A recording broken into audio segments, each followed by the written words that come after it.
శ్రీకాంత్ గారిని మాట్లాడవలసిందిగా రిక్వెస్ట్ చేస్తున్నాము. మళ్ళీ ఒక ప్రైమెరాలో మిమ్మల్ని చూస్తున్నట్టుంది సార్ మాకు. అందరికీ నమస్కారం. ఫస్ట్ ఆఫ్ ఆల్ కృష్ణారెడ్డి గారు, అచ్చిరెడ్డి గారు ఇక్కడ రావడం చాలా సంతోషంగా ఉంది. ఎందుకంటే నా బిగినింగ్ కెరీర్కి చాలా ఉపయోగపడిన ఆ సంస్థ మనీషా ఫిల్మ్స్ కానీ, అలాగే కృష్ణారెడ్డి గారు దాదాపు కొన్ని సంవత్సరాలు ఈవీ గారు, కృష్ణారెడ్డి గారు సినిమాలే చేసుకుంటూ నేను ఫ్యామిలీ సబ్జెక్టులు చేసుకుంటూ ఉండేవాడిని. బట్ అటువంటి టైప్ ఆఫ్ ఫిల్మే మళ్ళీ చాలా రోజుల తర్వాత నాగేశ్వర రెడ్డి గారు డైరెక్షన్లో చేయడం అనేది చాలా సంతోషంగా ఉంది. నేను ఇక్కడికి వచ్చినప్పుడు అనుకున్నాను, ఈ మధ్య చాలా సినిమాలకు హీరోగా గెస్ట్గా వచ్చాను, మళ్ళీ నేను హీరోగా నా సినిమా నేను నిజం గెస్ట్నా హీరోనా అనే ఫీలింగ్ నాకు ఇప్పుడు వచ్చింది. సో ఎందుకంటే అలవాటు తప్పింది కదా. ఈ మధ్య వేరే క్యారెక్టర్స్ చేసుకుంటూ ఈ ఫస్ట్ నాకు ఫోన్ చేసింది ప్రొడ్యూసర్ గారు, గంగుల కమలాకర్ గారు. జీకే అంటే ఆయన కాదు కదా, గంగుల కమలాకర్ గారు మినిస్టర్గా చేశారు. ఆయన ఫోన్ చేసి ఒక మంచి సినిమా చేద్దాం శ్రీకాంత్ ఎంటర్టైన్మెంట్, అప్పట్లో మీ పాతకాలంలో కృష్ణారెడ్డి గారి సినిమాలు ఉన్నాయి చూడు, ఆ టైప్ ఆఫ్ సినిమాలు చేద్దామని. కానీ డెఫినెట్గా చేద్దామండి, మరి చూస్తారో లేదో నాకు తెలియదు కానీ చేసేద్దాం అని చెప్పాను. సో తర్వాత నాగేశ్వర రెడ్డి గారు అనేవాడికి ఇంకా నాకు డెఫినెట్గా కాన్ఫిడెన్స్ బాగా పెరిగింది. ఇద్దరం కలిసి ఆ సబ్జెక్ట్ గురించి డిస్కషన్లో అబ్బా చాలా రోజులైంది, ఒక మంచి సినిమా చేసి ఒక మిడిల్ క్లాస్ అందరికీ కనెక్ట్ అయ్యే ఫిలిం అవుతుంది అనుకుని అట్లా పట్టాలు ఎక్కేసాం. So I'm very happy. ఈ చాలా రోజుల తర్వాత మళ్ళీ ఇటువంటి సినిమా చేయడం.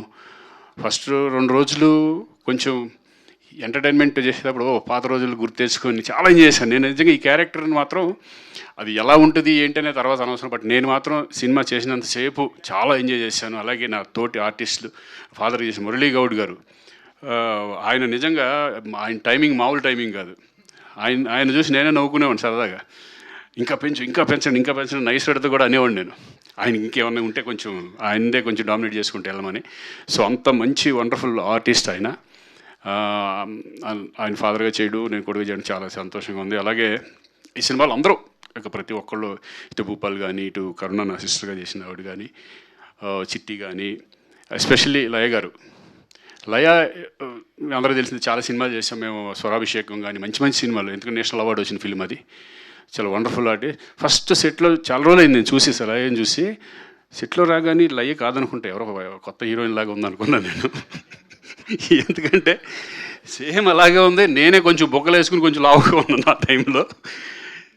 నిజంగా చూడగానే చాలా అప్పుడప్పుడు ఏదో రీల్స్ చూసేవాడిని కానీ లైవ్లో చూడడం అదే ఫస్ట్ టైం. చాలా వండర్ఫుల్, బ్యూటిఫుల్. మళ్ళీ ఇద్దరు కాంబినేషన్లో రావడం మాత్రం నేను చాలా ఎంజాయ్ చేశాను ఈ సినిమా. అందరూ ప్రతి ఆర్టిస్టులు కానీ, ఎస్పెషలీ అంజీ చాలా బాగా చేసావు. నీకు తెలుసు, నీ వర్క్ నాకు బాగా తెలుసు. అలాగే సాయి కార్తీక్, అంతకుముందు చాలా సినిమాలు చేసాం, చాలా హార్డ్ వర్క్, చాలా డిఫరెంట్గా చేయడానికి ట్రై చేస్తూ ఉంటారు. Very very happy. అంటే దీంట్లో ప్యాడింగ్ కూడా చాలా, ఒక పక్కన సునీల్, వెన్నెల కిషోర్ కానీ, రఘుబాబు, ఆలీ, వీళ్ళందరితో కలిసి చేయడం చాలా రోజుల తర్వాత నేను కూడా ఈ సినిమాలోనే. Very happy. సో దీని అంతటికీ కారణం ప్రొడ్యూసర్స్. చందు అంటే సిఎన్, జీకే అంటే మరి ఎవరు, జీకే వెనకాల జీకేని తెచ్చింది గంగుల కమలాకర్ గారు. ఆయన ఆశీస్సులు మెయిన్ వెనకాల ఉంది. ఆ జీకే ఉన్నారు, ఈ జీకే మరి ఆయన ఒకటే కూడా నాకు తెలియదు కానీ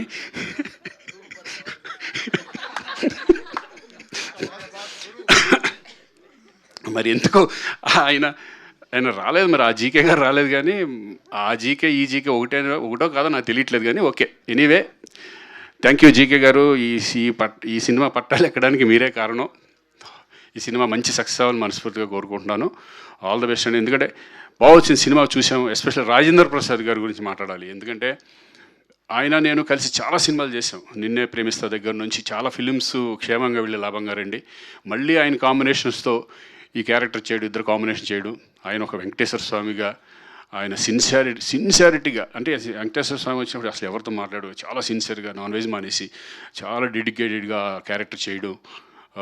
నిజంగా అంటే అప్పట్లో ఉన్న మేమంతా కూడా ఒక ఎంత డెడికేటెడ్గా ఉన్నా ఇప్పటికీ అదే మెయింటైన్ చేయడం అనేది చాలా కష్టం. పేషెన్స్గా ఉండటం కానీ, నైట్ 2-3 వరకు షూటింగ్లు చేసిన సందర్భాలు ఉన్నాయి. థ్యాంక్ యూ రాజేంద్ర ప్రసాద్ గారు, మళ్ళీ మీతో చేయడం చాలా సంతోషంగా ఉంది. ఎనివే ఈ సినిమా మంచి సక్సెస్ అవ్వాలని నేను మనస్ఫూర్తిగా కోరుకుంటున్నాను. Thank you. అలాగే అలాగే డైమండ్ బాబు, ఆయన గురించి మర్చిపోయాను, లేకపోతే రేపొద్దు నాకు సరిగా రాయడు. నిజంగా అంటే దీంట్లో మెయిన్ ఎస్పెషల్ డైలాగ్స్ చాలా ఇంపార్టెంట్. ఎందుకంటే దేవుణ్ణి ఏ కోరికలు కోరుకుంటామో అది చాలా న్యాచురల్గా ఉండాలి. ఆ దేవుడు ఏం మాట్లాడతాడు అనేది అప్పటికప్పుడు కొన్ని ఏ మాత్రం అటు ఇటు ఉన్న ఇమ్మీడియట్గా మళ్ళీ దాన్ని చేంజ్ చేసి అంత టాలెంటెడ్ పర్సన్ డైమండ్ బాబు. మళ్ళీ అందుకనే మీకు డైరెక్షన్ ఛాన్స్ కూడా ఇచ్చారు. ఆల్ ద బెస్ట్ నెక్స్ట్ ఫిల్మ్కి. Thank you very much. Bye. Thank you Srikanth garu, wishing all the very best. Thank you very much.